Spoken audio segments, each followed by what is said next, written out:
master. So bumalik tayo dito sa Makati sa ginagawa natin aircon. Yan, so namatay daw kasi sa kagabi akan ng umaga.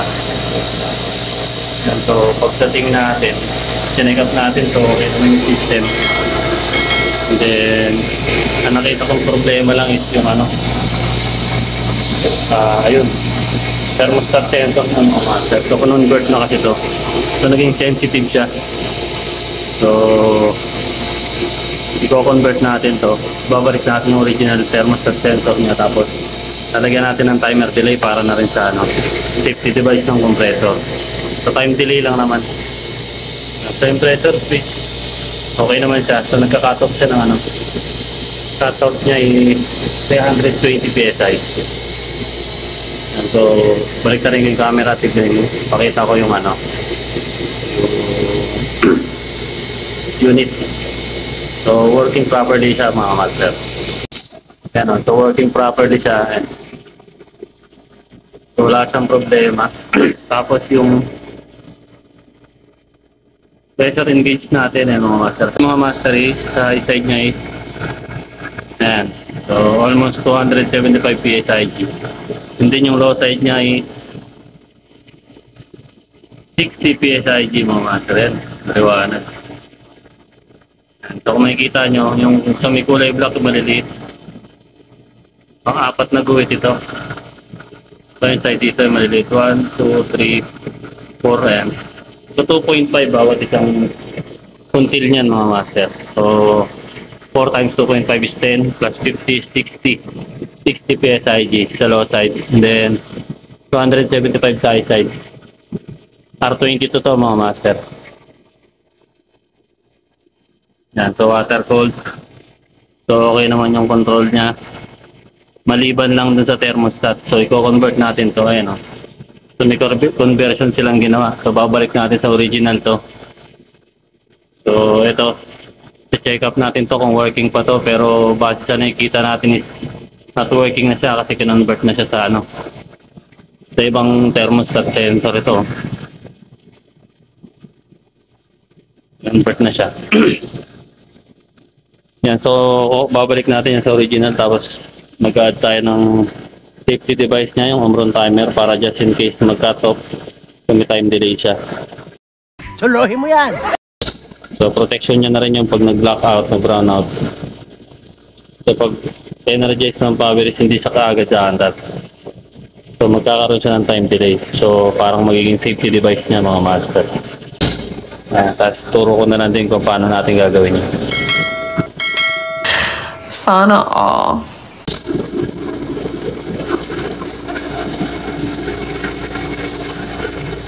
So wala naman tayo nakikita ang problema. Working yung lamig. Yan. Charge carry niya. So return air ito. Lamig. So ito yung control niya. Medyo magulo.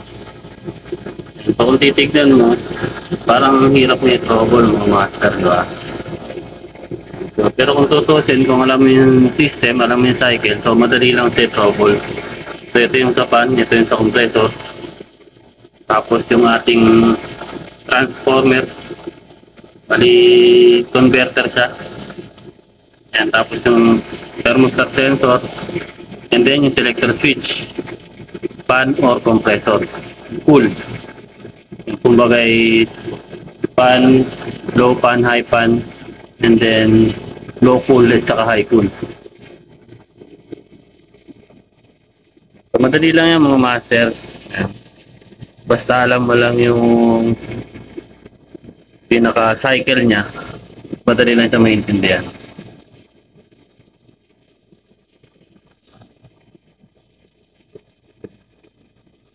So pwede natin i-drawing yan isa-isa. Tapos i-video natin mga master.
Yan mga master, so monitor muna natin.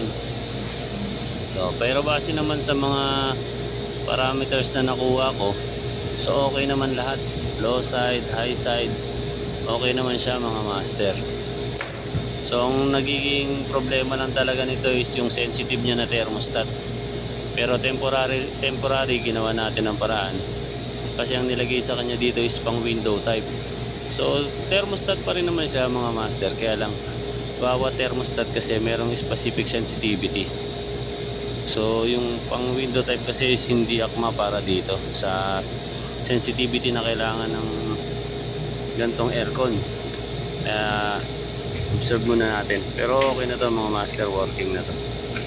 Yan mga master, pakita ko lang po yung resulta. Ito na yung resulta natin mga master.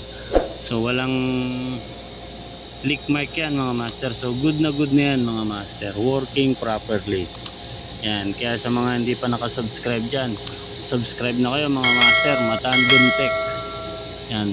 At kung gusto nyo yung mga gantong video mga master, please like and share.